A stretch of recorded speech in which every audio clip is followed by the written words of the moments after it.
Good morning, everyone.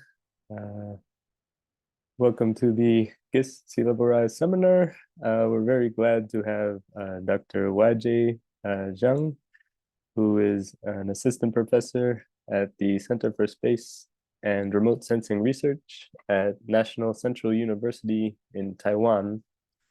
And his research focuses on processes that shape a planet's surface and how cutting-edge remote sensing data and statistical models can help to understand them better. And some of his current projects include developing machine learning approaches in mapping glacier elevation change over time, and the Jupiter Meets Earth project, which involves co-development of geoscience research and developments with the Jupiter and Pangeo ecosystems. Prior to his current position, Professor Zhang conducted his postdoctoral research in the Department of Statistics at the University of California, Berkeley, and he earned his PhD in geological sciences from Cornell University and bachelor's and master's degrees from National Taiwan University. And today he will be speaking on the topic, collapsing Arctic glaciers. How does their dynamic imbalance link to a warming climate and contribute to sea level? So welcome, Whyjay. Thank you, Patrick. And thank you all for being here. Well, I know this is 1 hour earlier, so we will probably see more people if we delay this by an hour. But anyway, well, thanks for being here. Appreciate that. And then as you can see, I shortened the title a little bit more. I guess it's better reflecting the central ideas of my talk. But before I really start anything, I want to make it an advertisement here today, because this work just got published today in the Cryosphere journal, and I want to share this same excitement with you. So this work was a joint effort between different universities, and then this project, I feel so special about this one because this one was led by entirely early career scientists, including Will Kochisti and Max Van der Vries, and also Shashank Bhushan, and also me. So, and we are all from the different universities. So this is about the tool called the GLAT. And then this tool lets you to basically evaluate the quality of the velocity, glacier velocity map. So for example, like if you have a glacier and you want to know its velocity, you probably will pull up some online data set, or you probably will derive your own. But what is the quality about that? You can use this GLAT software to basically have an idea about its quality. And then we compare this. So we have some metrics in the GLAT, and then we also have some GNSS data for the ground truth verification.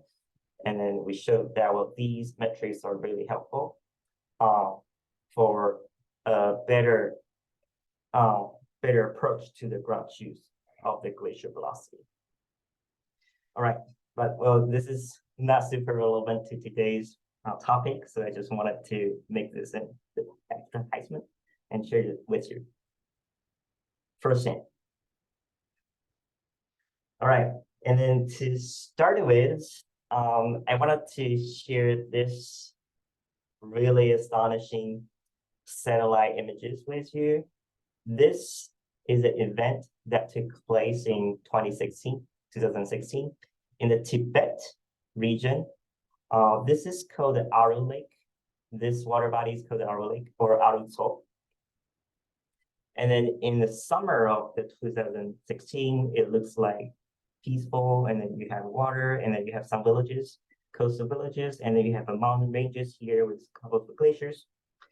But in one day in July, one of the glacier branches on the top of the Aru Mountains just collapsed with the entire mass of ice mixed with snow. And then it collapsed so quickly and buried some houses and of course killed people. I think it killed 9 people and lots of hurts. And then glaciologists were super puzzled by this event because we have never seen this before.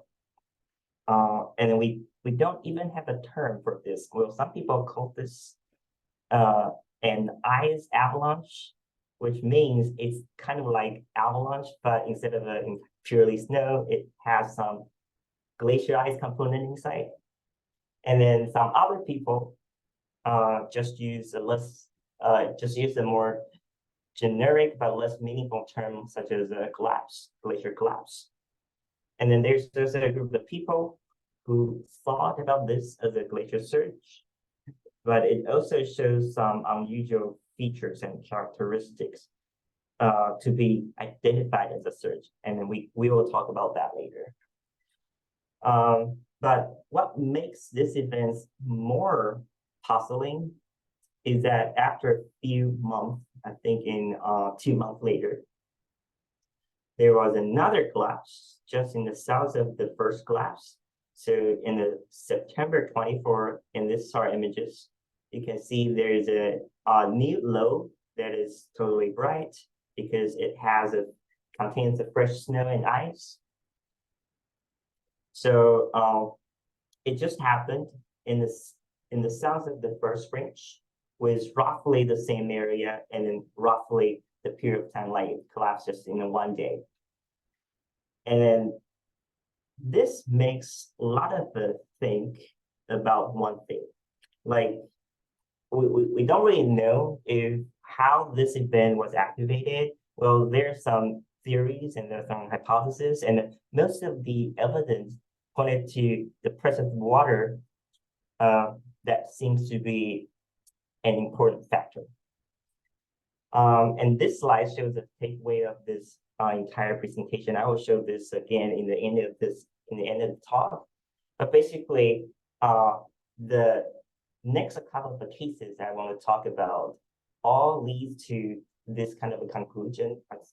I'll repeat this, like as warming continues, any of the sudden dynamic imbalance in a small portion of the glacier will eventually propagate to the entire glacier and then triggers such a waste mechanism of the lake ice. And then this has posed, I personally think this has posed a significant concern as to our future estimate of the sea level rise, because now with this mechanism, we probably will have a more unknowns in terms of the uncertainty of the lake ice contribution to the sea level. And then since I'm talking about the mass contribution, well, broadly speaking, is kind of like related to the mass budget of the glacier. So here is a simple slide to basically give you a quick sense of, or I'm pretty sure most of you have known about this, but let me just quickly mention this. So for the mass budget of the glacier, you only have one inflow, which is the snow accumulation. And then if you wanted to remove the ice from the glacier, basically you have 2 ways. For all glaciers, you will have meltwater. So if the glacier receives the thermal energy, either from the air, from the sunlight, from the ocean, or from the bedrock, the glacier ice will be melting, and then all of water will be removed by the stream, by the surface stream or subglacial stream. And for marine-terminating glaciers, you have an additional way to remove the ice, which is something we call the iceberg calving. And this only happens at the front of the glacier. But removing those frontal ice will lead to a change of the glacier dynamics, such as the glacier speed up. And then if the glacier has a speed change, the entire glacier profile would probably change. That means the frontal calving also has an effect of changing the entire glacier thickness profile, which means it probably also has a significant contribution to delaying the ice loss. So we have two mechanisms of the glacier mass loss. The relative significance of those mechanisms are actually truly unknown, and we don't have a good constraint about that. Well, here's a pioneer study about the Greenland ice sheet, and this work was done by Michaela King and the other people. So they tried to use observations and modeling to constrain the component of the ice loss from those two mechanisms. So here I wanted to let you focus on the panel C here. So the panel C is the cumulative mass anomaly of the Greenland ice sheet versus time. So you can see there's a dashed line. This is basically the observation by Grace, which means the total mass loss of the entire ice sheet. And then you can see the authors use two colors to differentiate the total mass loss component, to differentiate the total mass loss. The red one, well, which is labeled in D, which means discharge. And then, well, in the sense of our talk, this can be explained as iceberg calving. And then in the other hand, we also have the blue component here, which means SMB, or snow surface mass balance. And this basically represents that the snow accumulation minus the meltwater. So from this panel, you can basically see that the iceberg calving is responsible for, I would say, 1/3 to 1/2 of the entire ice sheet loss in the Greenland. But as I said, this is like fully constrained because, well, I can explain this to you. So they have the entire estimate of the glacier they have an entire mass balance of the Greenland ice sheet that is constrained by observations, which is Grace. And for the surface mass balance, they use the climate model, which means this model are basically produced by the climate model with the constraints from the weather stations around the Greenland station.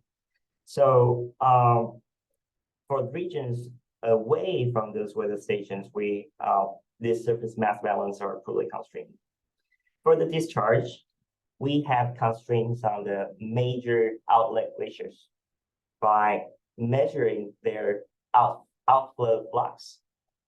And then the other way to constrain the discharge component is by the subtraction of the total mass loss from, by the subtraction of the surface mass balance from the total mass balance. So there's lots of assumptions about this. How can we basically know this better? Well, we have remote sensing data. Remote sensing data now can be used for monitoring the glacier change, and then it can monitor the glacier change from different aspects. For example, we can use satellite images to tell us if the glacier area has changed. We can also use satellite altimetry or other elevation products to see if the surface has synced, or we can use surface velocity to see if the flow has sped up. Or finally, we can use just Grace or other gravimetry data to direct probe if the entire mass of the glacier has changed.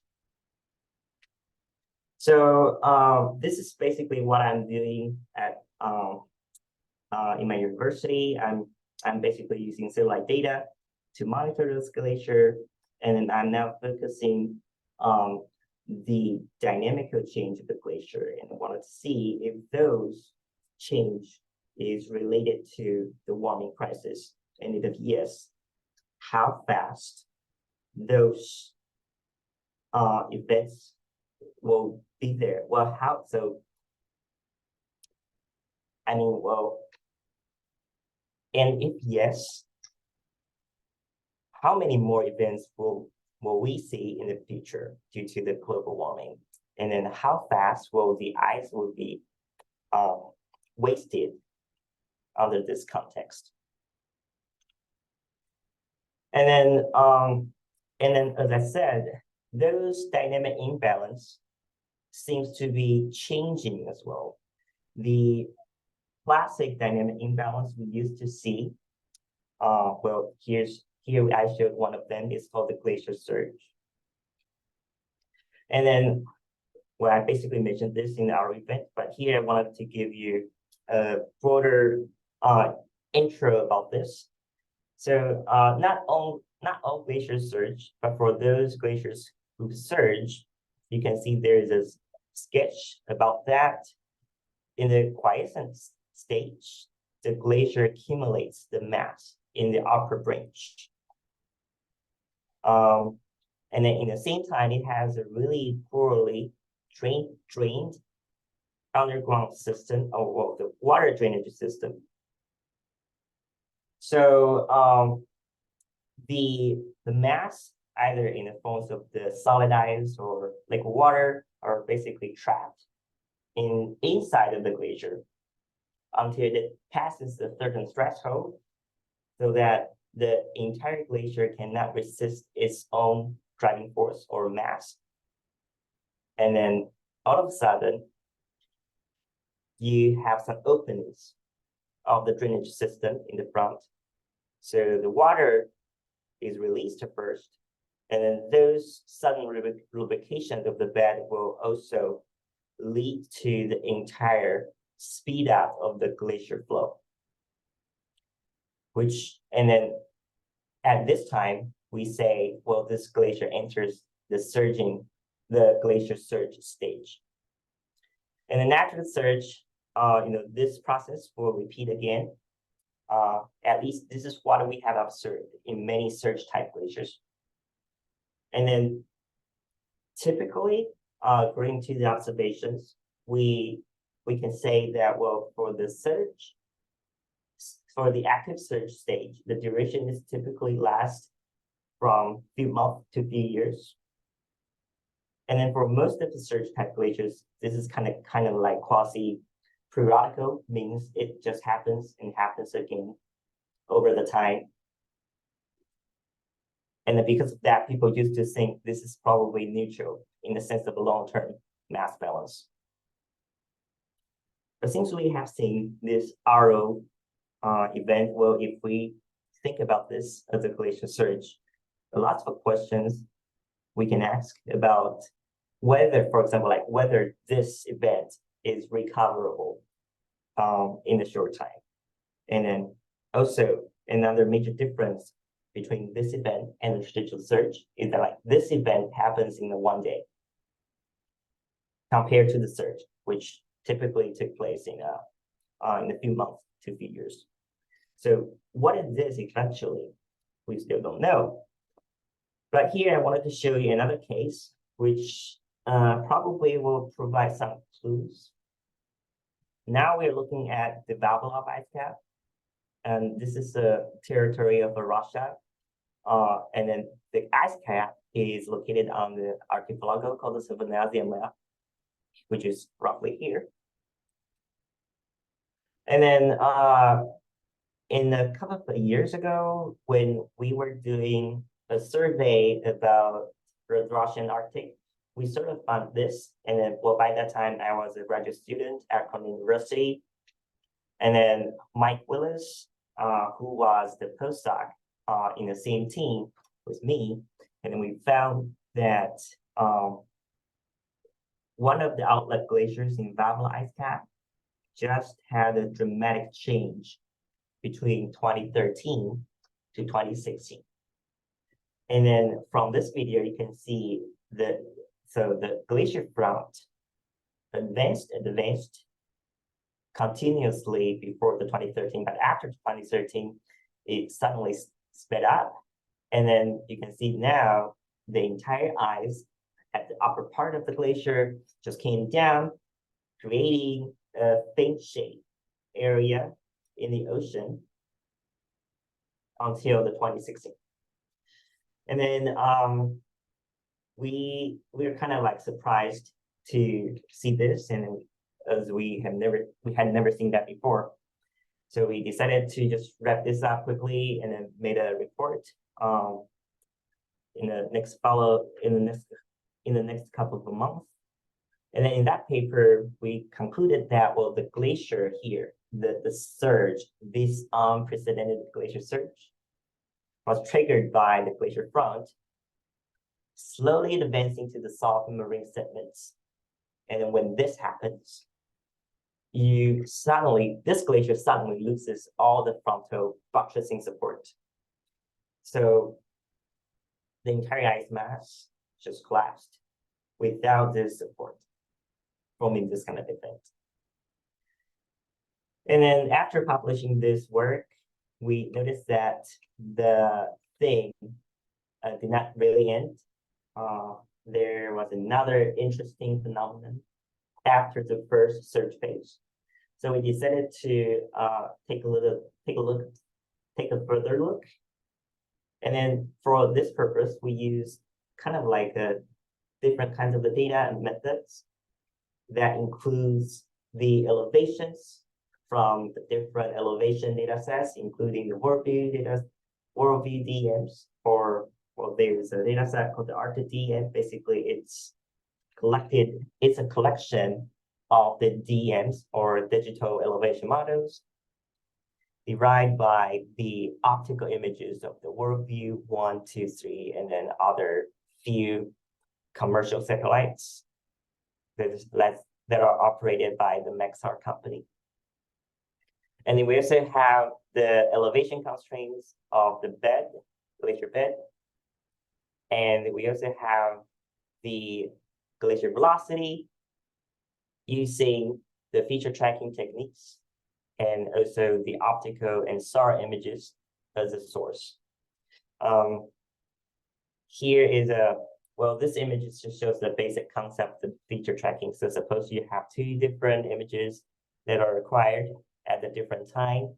So by the eyes, if the glacier is moving, then you can see there is a slight offset of the glacier features, such as the crevasses and other things. And then we can in fact use a function called the cross correlation to calculate the similarity of the two images as a function of the offset. And then by identifying the offset peak, we can basically derive the offset map for the entire image for during the acquisition period. And then we do that, and then because there are tons of the images from the Landsat 8, from the Sentinel-2, and also from the Sound of the SAR data set. So we can derive the glacier velocity maps over time at the different seasons and durations. And then here's one of our results figure. And then here you can see left panel is the velocity in 2015, 2016, 2017, and 2018. And then in the right panel, excluding this one, the bottom three panels here in the right are the elevation change between each year, between 2015 to 2018. And then here, well, if you look at the velocity pattern, you can see that the maximum velocity is roughly located at the original glacier front, which kind of supports our previous conclusion that the glacier was triggered at the front. And we also use the glacier elevation change to calculate the total mass loss due to this event. And then that number is roughly at 9.5 gigaton of ice in 6 years. This is kind of like significant because 9.5 gigaton of ice corresponds to 1/10 of the entire mass of the ice cap. So you can think about that, like 1/10 of the ice mass was removed just in 6 years. So how many events like this can we sustain for a single ice cap? Well, not many. And then here is a video that is basically just showing you those velocity patterns in an animation. Here, after the first surging phase, you can see that, well, now the fin has created. In 2017, we noticed that, well, the flow pattern has changed. And then now the active channel seems to be a little bit narrower than the before. As you can see, for example, like this 2018 velocity, you still have a high velocity in the center trunk.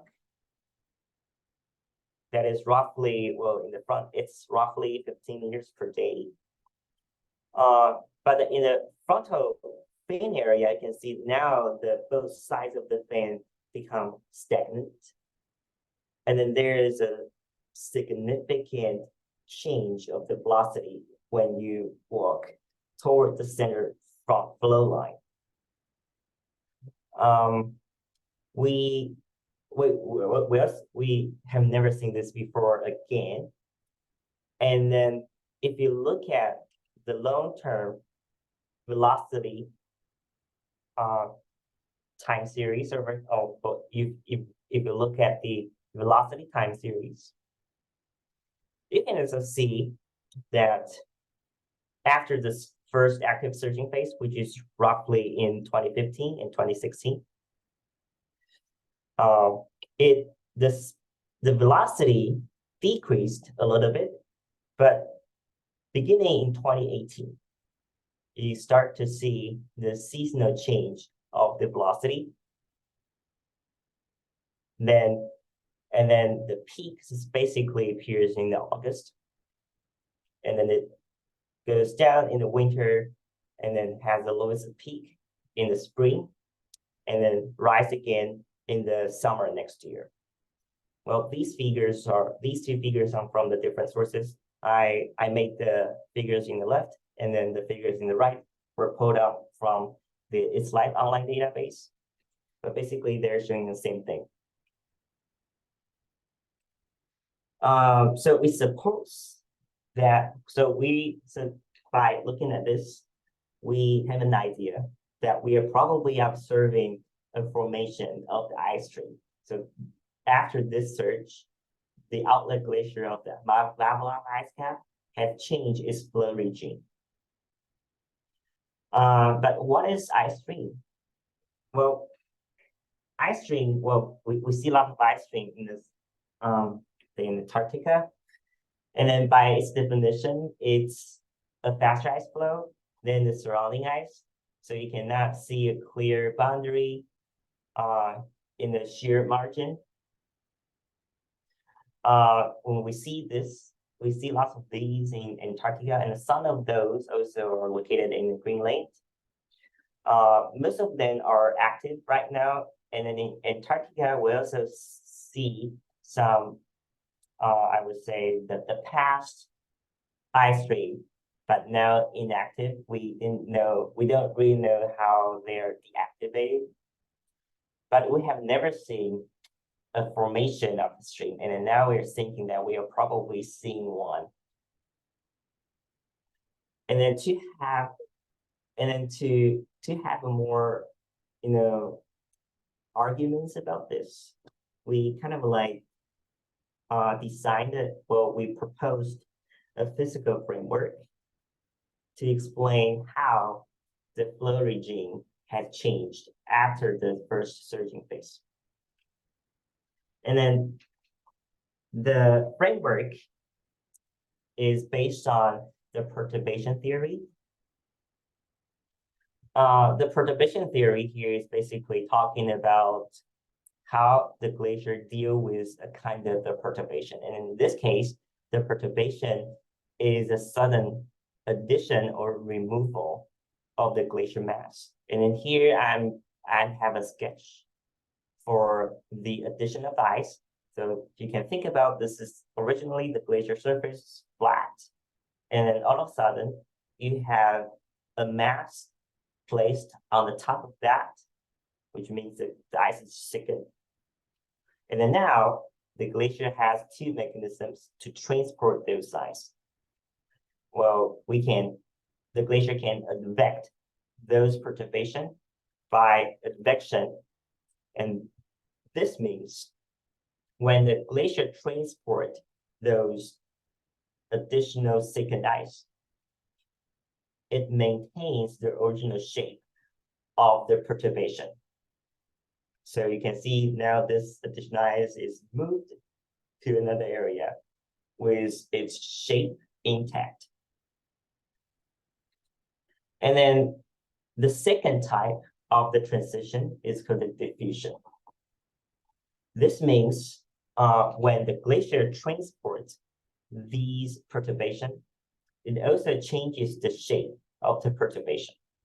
So now you can see if the diffusion happens, the glacier moves those additional ice mass by changing its shape onto both sides. So over time, you will see a flatter and a flatter mass bulge on the same place. And then these two mechanisms basically can happen all together in the same glacier. So to estimate the relative strengths between these two mechanisms, we have a dimensionless metric from the fluid dynamics. This is called the Peckinpah number, or PE, this one. And then PE is, by definition, PE is simply the ratio between the advective force and the diffusive force. So if the PE gets larger, that means the advection is dominating the glacier flow. And if the Peckinpah number is close to 0, that means that the diffusion is now dominating the glacier flow. So in our physical framework, we're basically just trying to link the Peckinpah number in, and then we try to express the Peckinpah number as a function of the key characteristics of the glacier flow, which includes velocity, thickness, and the slope. And this is our results.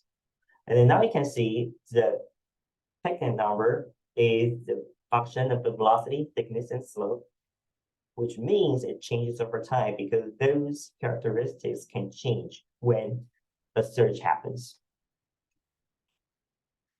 So to give you more sense about how Peckinpah number affects the glacier flow, here I have another sketch to show this.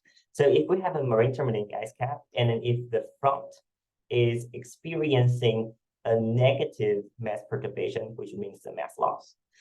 If you have a high Peckinpah number, which means the advection is dominating, then the mass will be the mass will be advecting downward, and those perturbations would not be propagating into the top region. But if you have a low Peckinpah number, either close to 0 or negative, then those frontal perturbation, those negative mass loss, will be propagating into the upper part of the glacier using the diffusion or negative advection. And then this will create a surge-like collapse like this. So, so once we have those sense of the Peckinpah number, and then once we also have those equations to calculate the Peckinpah number, we can use the data, and then we can calculate the Peckinpah number for the flow line at the bow lock. And this is our results. We can see that each line here is using the data from the different years. So, and the points here is actually the place where the thinning center takes place at each year.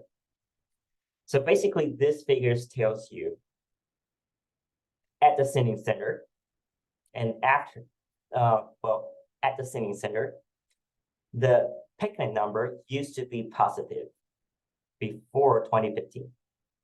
But after 2015, after the first surge stage has passed, the picnic number at the thinning center decreased to the negative value. This means now the glacier are using a different dynamic regime to dissipate those perturbations. And then this new regime has a higher potential to remove the ice from anywhere on the glacier, either from the top of the glacier or from the lower part of the glacier. So, which means now you will see something like this. All right. And then once we have this kind of a framework, we kind of like thought about more. We thought about, well, we can probably use this framework to explain the behaviors of the other unusual glacier speed-ups we have observed in the different places, such as the Svalbard or the Greenland ice sheet outlet glaciers. And then in the Svalbard, I wanted to show you this example. So this is Osborne ice cap, which is located in the basically northern east of the Svalbard archipelago. And then the panel A shows the speed of all 18 glacier basins in 1995. And then the panel B here are the glacier speeds after 20 years. So one thing you can see here is that, well, almost all of the marine-terminating glaciers are speeding up. Well, some of them are more significant than the others. For example, the basin 3 here, which is this one. This one started the surge in 2012 with a significant thinning in the upper basin. And then now I think it is still maintaining the high speed, which means the active surging phase has been there for 8 years. This is kind of like unusual for a typical surge glacier. So is this still unusual, or now we have to start to think about this as the new normal? Well, to really probe this question physically, we kind of like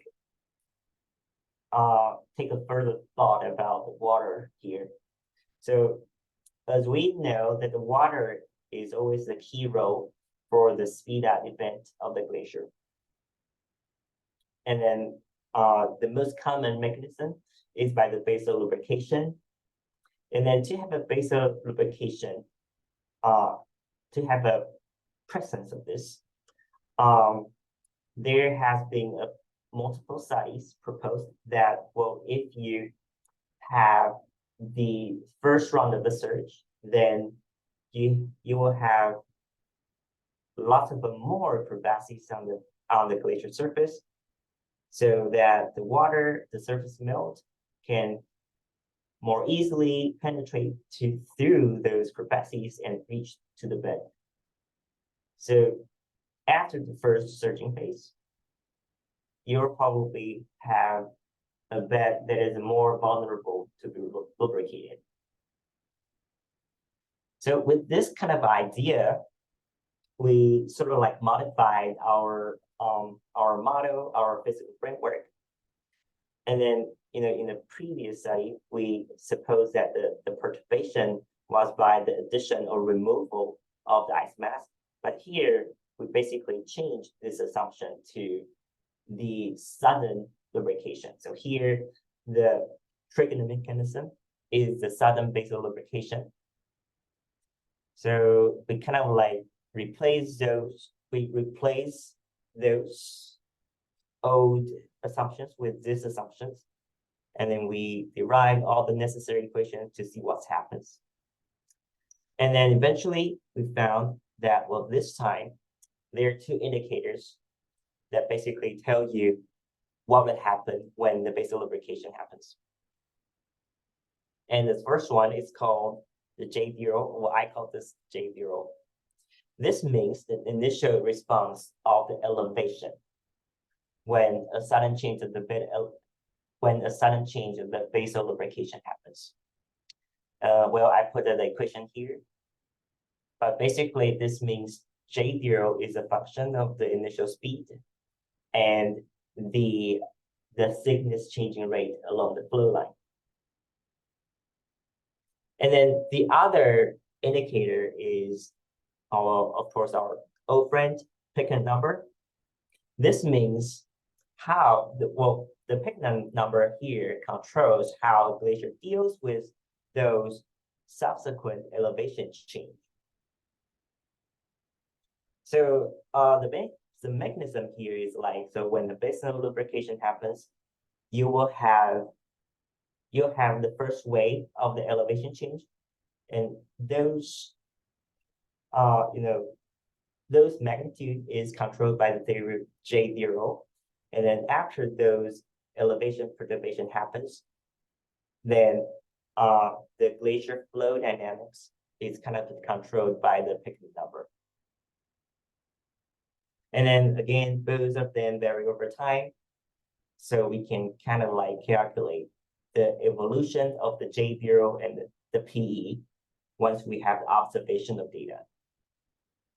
And then here, the goal is, of course, to use observational data to derive the J0 and the PE, and then compare them with the speed change over time.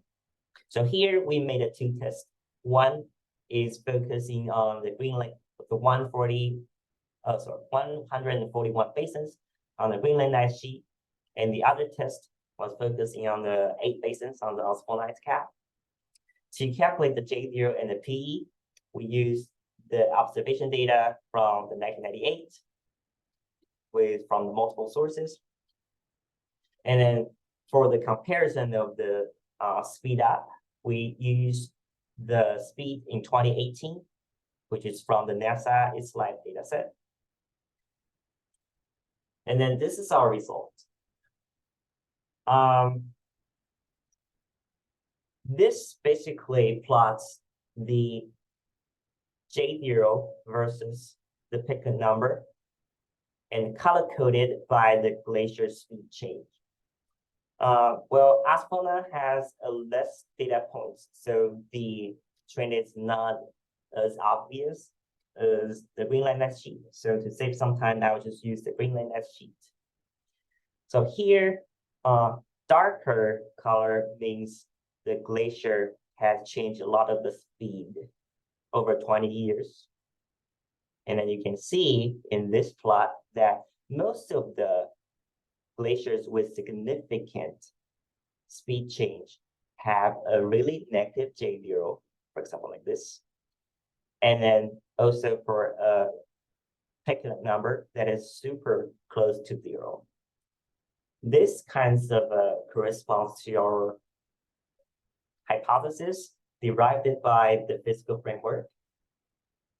But you will probably also say that, well, there are other glacier outflows. There are other outlet glaciers that has a significant speed changes, but scattered in the different areas on the J0 PE plot. This is probably because there is another factor that is affecting the glacier speed up, which is the retreat of the glacier front. So to really differentiate those mechanisms, here we kind of like this panel is basically the one from the previous slide. So now we regroup those glacier outlets based on the amount of the glacier front retreat. So if you look at the panel C here, these are showing all the glaciers with the frontal retreat less than 0.5 kilometers, which means for these glaciers, their glacier fronts are more or less stable. And then now you can see a clear zoning pattern. The blue dots here are the glacier without significant speed change over the 20 years. And the red points here means the glacier with the speed change over 20 years. And then for those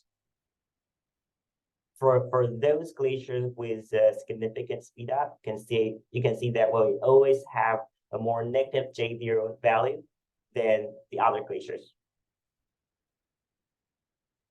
And then for the other group, which means a glacier with significant frontal retreat, the zoning isn't so obvious, but if you look at the histogram here, you can still see that now it's these two groups are basically separated by the Peclet number.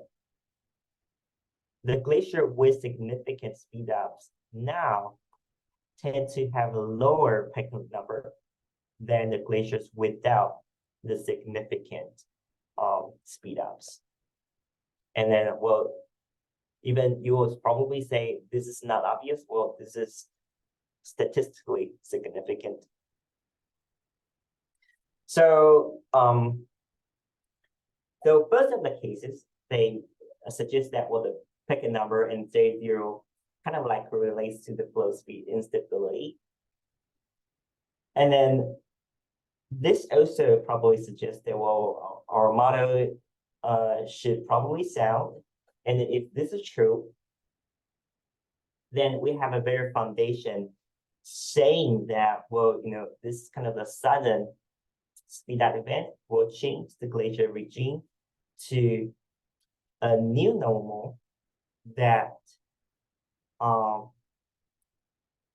future imbalance of the glacier dynamics can propagate to the entire glacier basin more easily and triggers more glacier mass loss at the scale of the entire glaciers.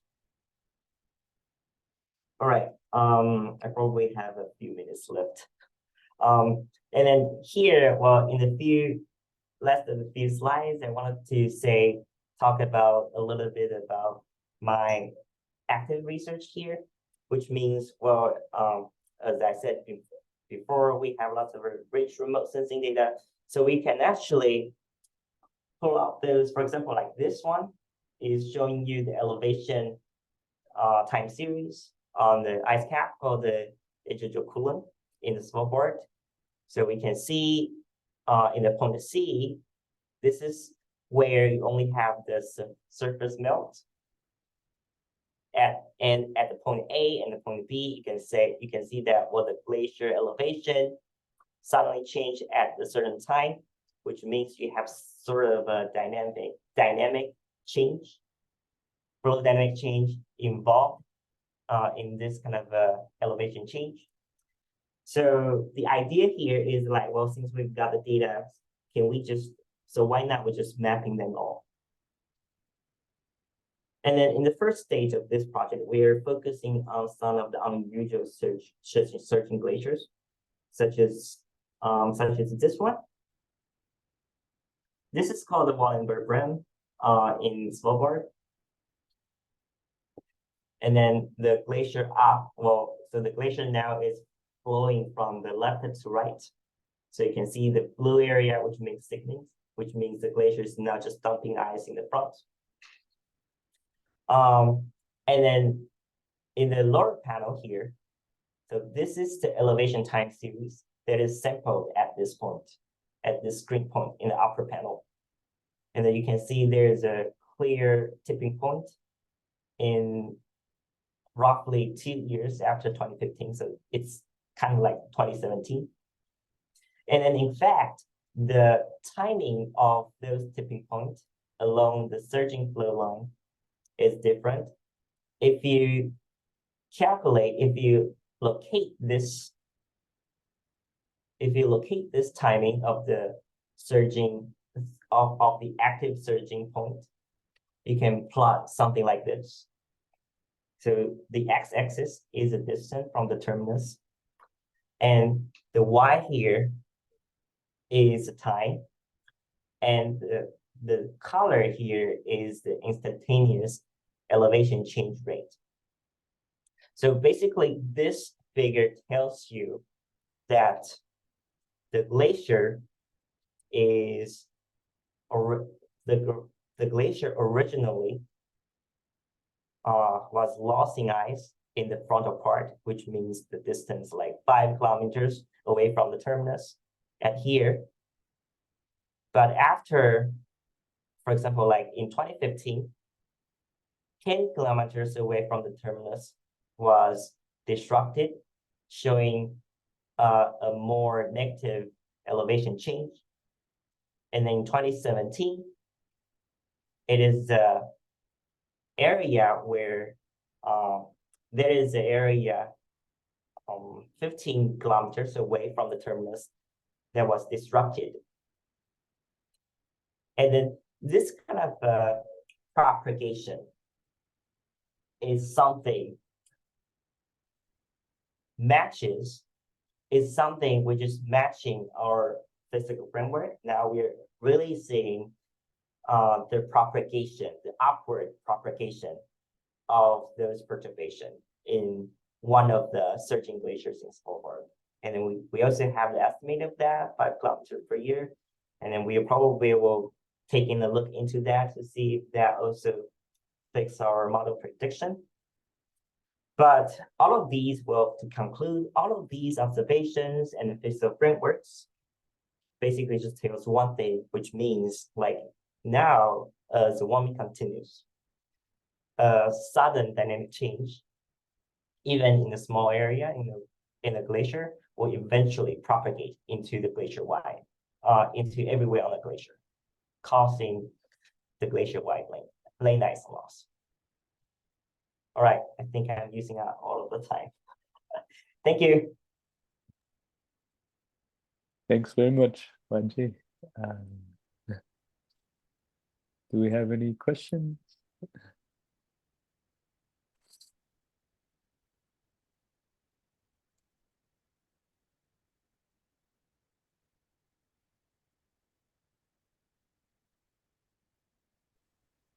Hi, Gavin here. Can we, if you do a survey of current ice sheets, what's the likelihood that you could predict where such a surge would occur? Well, this is a great question. Well, I would say for now, no one can really predict the surge, because, well, we used to think about the surge as like the rain event, like more like an earthquake. Like you probably you have an idea about like how long it happens, it takes place, but we are not able to really predict into like a certain month or date. With the warming, this kind of a prediction makes it, well, the warming probably makes it even harder, because I think for Svalbard glaciers, there has been observations saying that the duration of the two surges are now getting shorter and shorter. And then this probably has an implication that the excessive water supply kind of like interact with the glacier bed, making likelihood of the surge going up. So, well, the simple answer for that is probably no, but we just have to collect more observation data, and then also we also have to really develop a good model for how surge takes place and how surge maintains and then how surge stops and things like that. Yeah. Okay. Thank you very much. Thanks.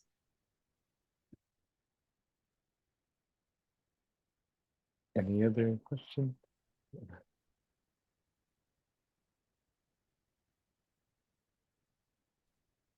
I was actually wondering about the larger scale patterns of these changes, whether you can kind of quantify if this is happening more frequently over broader areas to kind of see how it might affect sea level change. Right. This is actually what I have been thinking for these years. Like, so it's relatively easy for human eyes to identify whether a surge is happening because we just need those observation data. One of the things the cryo community is now working on for the glacier surge is to automatically distinguish that using a certain machine learning or classification algorithm. And that probably would help us identify more surges than the before. And then the other thing I think that's equally important is how can we characterize the evolution of the surge? As I said, now a single surge phase seems to become longer and longer. And then it also looks like you will have a multiple surge or multiple sub events in a single surge stage. And how do we quantify that? And how do we classify that? I think, well, this is like the question we're going to answer in the next few years.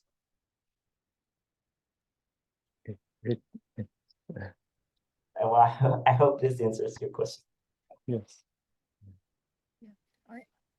I have a question also, and this is regarding mountain glaciers also surge on occasion. So is the mechanism of the surge here for marine-terminating glaciers different or similar or the same as that for mountain glaciers?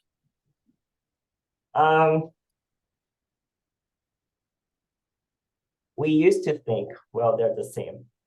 But now with more and more observations, I personally tend to think, well, they're probably different.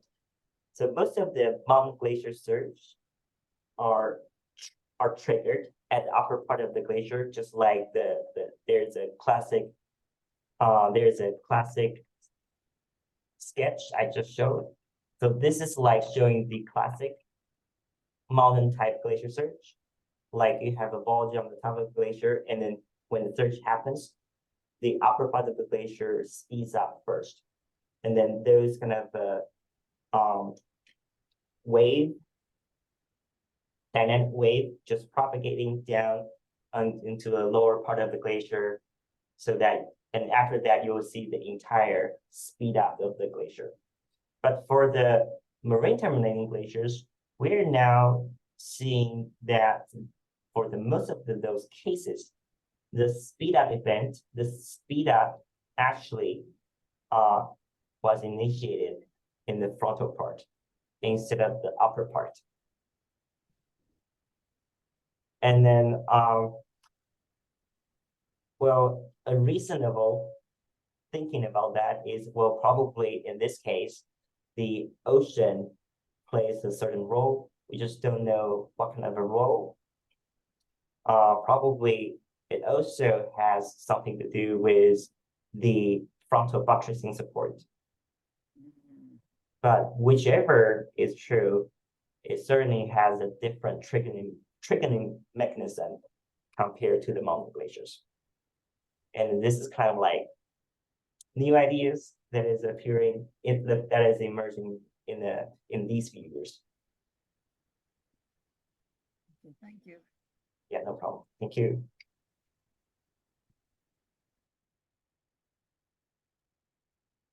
Okay. Do we have any other questions? So after the hour now. Well, thank you all again. Thanks very much. Thanks again, man. Yeah.